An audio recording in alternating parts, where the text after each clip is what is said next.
बिस्मिल्लाहिर्रहमानिर्रहीम। इस वीडियो में हम ट्रांसमिशन पैरामीटर्स के बारे में पढ़ेंगे। और जैसे हम पहले देख चुके हैं कि हाइब्रिड पैरामीटर्स के लिए ये इक्वेशन यूज़ होता है, इसी तरह जी पैरामीटर्स के लिए इस तरह के इक्वेशन यूज़ करते हैं। तो इसी तरह के एक इक्वेशन हमें ट्रांसमिशन पैरामीटर्स के लिए भी यूज़ करना होगा। यहाँ पे ये इस पोर्ट को हम इनपुट पोर्ट कह रहे हैं और इसको आउटपुट पोर्ट कह रहे हैं, इसलिए कि आमतौर पे ट्रांसमिशन पैरामीटर्स जो है वो मुख्तलिफ पोर्ट्स के साथ कैस्केड होते हैं। तो ये अगर नेक्स्ट पोर्ट के साथ इसको कैस्केड करना होगा, और इसी वजह से यहाँ पे देखिए करंट डायरेक्शन अंदर की तरफ है, लेकिन यहाँ पे करंट डायरेक्शन बाहर की तरफ, यानी नेक्स्ट स्टेज में ये करंट जो है फ्लो करेगी इसके अंदर।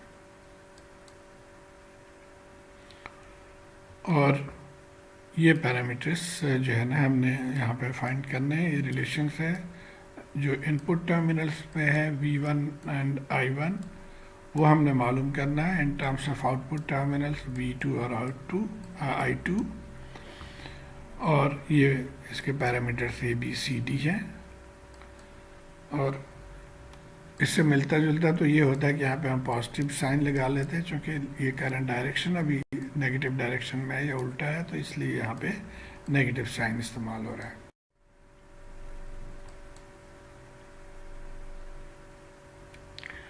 आमतौर पे टू पोर्ट पैरामीटर्स की जो ये एनालिसिस है वो ट्रांसमिशन लाइंस के लिए यूज़ करते हैं इस तरह के। और because they express the sending end variable, ये सेंडिंग एंड वेरिएबल है in terms of receiving end variable.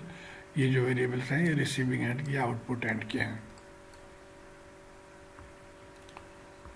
Transmission parameters को ABCD पैरामीटर्स भी कहा जाता है। और ये भी मुमकिन है कि यहाँ तो हमने इनपुट पैरामीटर्स मालूम किए, ये मुमकिन है कि आउटपुट पैरामीटर्स भी हम मालूम करें in terms of input parameters. इसके लिए स्मॉल ABCD इस्तेमाल होता है, और इसको इन्वर्स ट्रांसमिशन पैरामीटर्स या इन्वर्स T पैरामीटर्स कहा जाता है, या स्मॉल T पैरामीटर्स कहा जाता है। इसमें गौरतलब बात यह है कि जब आप A पैरामीटर्स मालूम करेंगे, जैसे यहाँ पे A पैरामीटर्स के लिए हमें V1 ओवर V2 लाना होगा, तो ये रेशियो ऑफ वोल्टेज है, तो इसलिए इसकी कोई यूनिट नहीं है।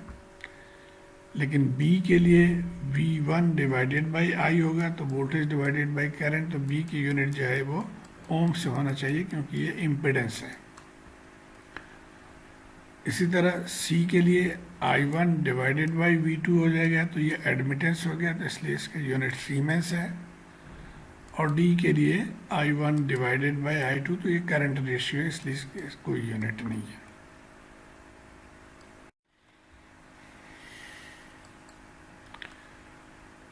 तो टेक्निक इसमें जो हम फॉलो करेंगे, जब हमें एक इसमें से जैसे करंट्स को हमने ज़ीरो करना होगा, तो तब हमें A और C टर्मिनल या पैरामीटर्स हम मालूम कर सकेंगे। A will be V1 over V2 and C will be I1 over V2। अब करंट टर्मिनल को कैसे ज़ीरो करते हैं, तो हम ये आउटपुट को ओपन कर देंगे, तो करंट इसमें से ज़ीरो हो जाएगी। और B और D टर्मिनल को मालूम करने के लिए हमें वोल्टेज को ज़ीरो करना होगा।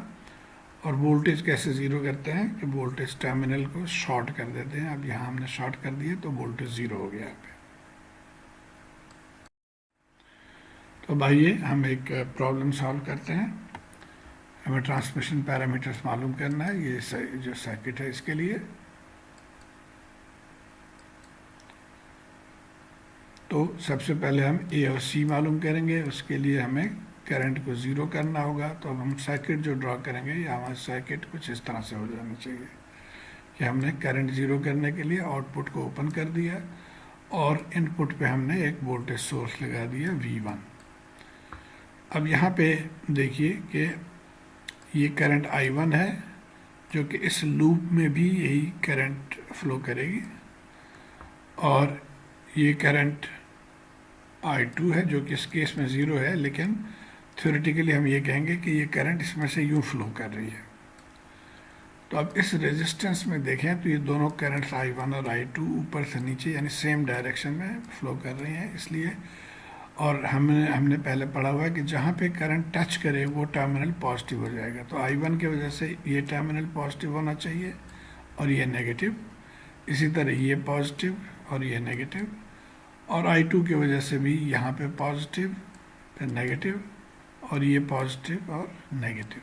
तो ये कन्वेंशन हमने जहन में रखते हुए फिर हम अपने वोल्टेज इक्वेशंस लिखेंगे। अच्छा, अब चूंकि यहाँ पे एक करंट है, ये नहीं I2 0 है, तो ये आप समझें कि ये निकल गया इसमें से। हमने मालूम करना है V2, क्योंकि ये रिलेशन आप देखिए, ये V1 और V2 के रिलेशन यहाँ से मालूम करने हैं। तो ये वोल्टेज V2 यहाँ पे है, चूँकि इसके अंदर अब कोई करंट नहीं है तो यहाँ पे कोई वोल्टेज ड्रॉप भी नहीं है, तो यही वोल्टेज यहाँ पे मौजूद है, यानी 4 ओम के अक्रॉस जो वोल्टेज है वो V2 है। तो V2 अगर हम मालूम करना चाहें तो हम यहाँ से बाय वोल्टेज डिवीजन रूल इसको total voltage divided by total resistance 2 and 4 and multiplied by जिसके क्रॉस मालूम करना, तो 4 से हमने मल्टीप्लाई कर दिया, तो ये हमने यहाँ से V2 मालूम कर लिया।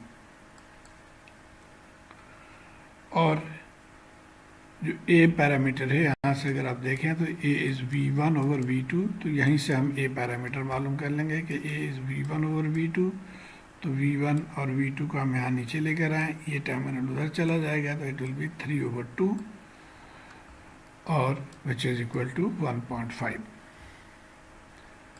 अब हम आ जाते हैं दूसरे मैश में, इस वाले में।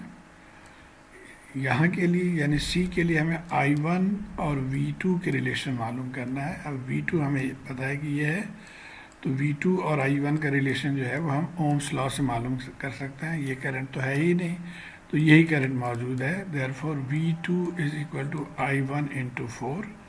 so V2 is equal to I1 into 4 या 4I1 बाई ओम्स लॉ। और यहाँ से हम C पैरामीटर, जो C parameter is I1 divided by V2, I1 divided by V2, तो यहाँ से I1 डिवाइडेड बाई V2, तो इस 4 को आप इधर लेके आ जाएंगे तो 1/4 हो जाएगा। और चूंकि ये I ओवर V है यानी एडमिटेंस है, तो इसकी यूनिट हम सीमेंस लिखेंगे, और 1/4 सीमेंस या 250 मिली सीमेंस। अब आ जाते हैं हम दूसरे हिस्से के लिए, यानी BD मालूम करना है। इसके लिए हमें वोल्टेज को 0 करना होगा। वोल्टेज 0 करने के लिए हम इसको शॉर्ट कर देते हैं।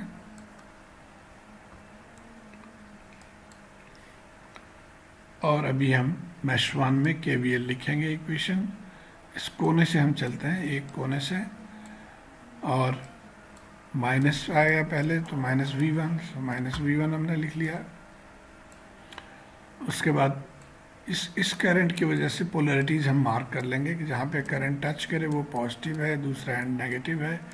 यहाँ पे टच पहले करने की वजह से ये पॉजिटिव और ये नेगेटिव, और सेम इस करंट की वजह से भी यहाँ पे पॉजिटिव और यहाँ पे नेगेटिव, और इसकी वजह से यहाँ पे पॉजिटिव और यहाँ पे नेगेटिव। अच्छा, तो अब -V1 आ गया, उसके बाद 2I1 आ गया, और इसमें 4 में ये दोनों करंट एक ही डायरेक्शन में है, I1 और I2 की डायरेक्शन सेम है, इसलिए हम I1 प्लस I2 लिखेंगे। So 4 into I1 plus I2 is equal to 0, और इसको सिंप्लीफाई करके हमें इक्वेशन नंबर 1 यहाँ से मिल गया। अब हम आ जाते हैं मैश नंबर 2 में। यहाँ पे भी हम इस कोने से चलेंगे यूँ, तो माइनस साइन पहले है तो माइनस लिखेंगे, -4 I2 प्लस I1। हम इस मैश में हैं तो I2 को पहले लिख लें तो बेहतर है। तो I2 प्लस I1, तो -4 I2 प्लस I1, और फिर ये माइनस साइन है तो -6 I2। ये हमारे सेकंड मैश की इक्वेशन हो गया, और इसको सॉल्व करके हम ये I1 in terms of I2 हमने निकाल लिया। अब हम आ जाते हैं इस इक्वेशन में। यहाँ पे अगर हम I1 की वैल्यू पुट कर दें, ये -5 2/I1, तो इसको आप सॉल्व कर लेंगे तो 6 की इंटू -5/2, तो 2 और 6 कट गया 3 और 5 3 से 15, तो -15I2, बाकी चीज़ें उसी तरह रह गई। तो इसका मतलब ये हुआ कि -V1 -11I2 = 0, ये हमारा थर्ड इक्वेशन आ गया। अब यहाँ से इक्वेशन नंबर 3 से हम b निकाल सकते हैं। जो b पैरामीटर है वो है V1/I2, सो V1/I2, और यहाँ से भी आप V1/I2 इसको अगर इस साइड पे ले आएँ, फिर I2 से डिवाइड करें तो वो 11 आ जाता है। और इस इक्वेशन से हम d पैरामीटर मालूम कर सकते हैं, जो कि I1/I2 है with minus sign, so d is -I1/I2, और यहाँ से भी आप I1/I2 जो है वो -5/2 है, तो माइनस माइनस प्लस हो गया, तो +5/2 विच इज़ इक्वल टू 2.5। ये चूँकि एडमिटेंस था वोल्टेज ओवर करंट, इसलिए इसका यूनिट ओम्स लिखा। ये करंट रेशियो है, इसलिए इसकी कोई यूनिट नहीं है।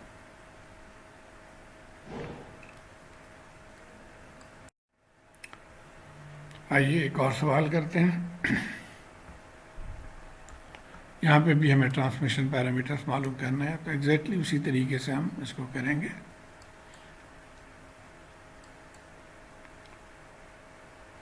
C एंड D पैरामीटर्स के लिए हमें I2 को 0 करना होगा। I2 0 करने के लिए हम आउटपुट को ओपन कर देते हैं, तो I2 इसमें से 0 है, और हम करंट डायरेक्शंस मार्क कर लेते हैं, वोल्टेज पोलैरिटीज़ मार्क कर लेते हैं, और अब हम इक्वेशन लिखेंगे। तो मैश 1 में हम चलते हैं, इस कोने से चलेंगे, -V1 +10I1 और +20I1 +I2 +20I1 +I2 = 0। इसको हमने ओपन कर लिया, और चूँकि I2 0 है तो ये टर्म निकल जाएगा, तो ये हमारे सिंप्लीफाइड फॉर्म में आ गया। और यहाँ से V1 इज़ 30I1। अब हम आ जाते हैं मैश नंबर 2 में, इस कोने से चलेंगे हम, सो -20I2 +I1 -20I2 +I1 plus यहाँ पे ये एक वोल्टेज सोर्स है, करंट डिपेंडेंट वोल्टेज सोर्स। इसकी पॉजिटिव साइन पहले है, तो हम पहले पॉजिटिव लिख लेंगे, +3I, और उसके बाद ये वोल्टेज V2, तो +V2। और यहाँ से भी चूँकि I2 0 है, तो इस टर्म को निकाल देंगे, तो ये -17I1 +V2 आ गया, और V2 = 17I1। अब हमने ये दो पैरामीटर्स निकालने हैं। यहाँ से अगर देखें तो A पैरामीटर इज़ V1/V2, तो V1 हमने यहाँ से 30I1 आ गया, और V2 हमें यहाँ से 17I1 आ गया, तो ये 30/17 या 1.765, और चूँकि ये रेशियो ऑफ वोल्टेजेस है, इसलिए इसकी यूनिट कोई नहीं है। अब हम आ जाते हैं दूसरे पैरामीटर पे। C parameter is I/V2, so I1/V2, V2 हमने यहाँ से 17I1 निकाला था, तो उसे हम डिवाइड कर देंगे, तो ये 1/17, और चूँकि ये एडमिटेंस है तो इसके यूनिट सीमेंस।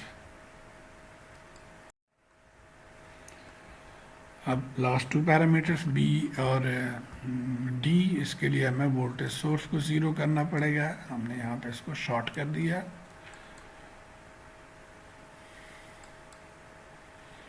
और पोलैरिटीज़ हमने यहाँ पे मार्क कर लिया। अब फिर मैश इक्वेशन यहाँ से चलेंगे, -V1 10I1 20I1 +I2, 10I1 20I1 +I2, और चूँकि यहाँ पे I2 0 नहीं है, तो हमने I2 को शामिल करना है, तो ये हमने सिंप्लीफाई करके इस फॉर्म में लिख लिया।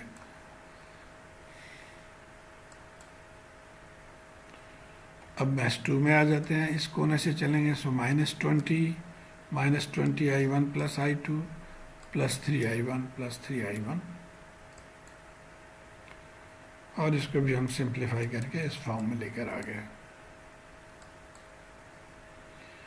अब यहाँ से हम i1 निकाल सकते हैं इस इक्वेशन से, इट इज़ 20/17 माइनस i2, तो ये हमारा सेकंड इक्वेशन हो गया।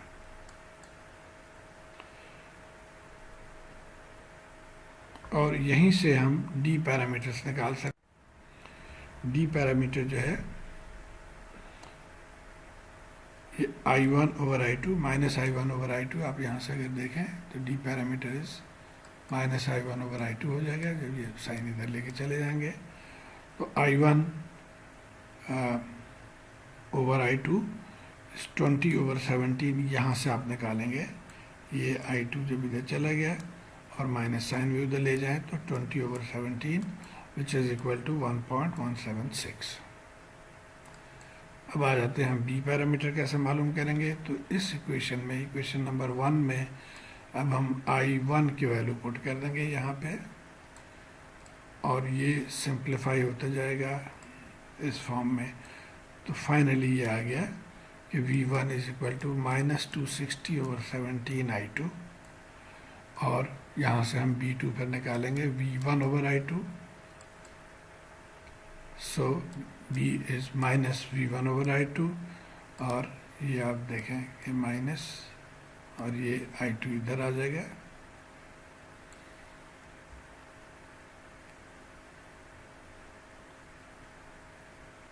सॉरी, यहाँ पे ये माइनस साइन नहीं होगा। तो आंसर जो है वो 15.29 ओम। आई होप इससे आपको कुछ अंडरस्टैंडिंग हुई है। अगर आप समझते हैं कि ये फ़ायदेमंद है आपके लिए तो मेरे चैनल को प्लीज़ सब्सक्राइब करिए। Thank you.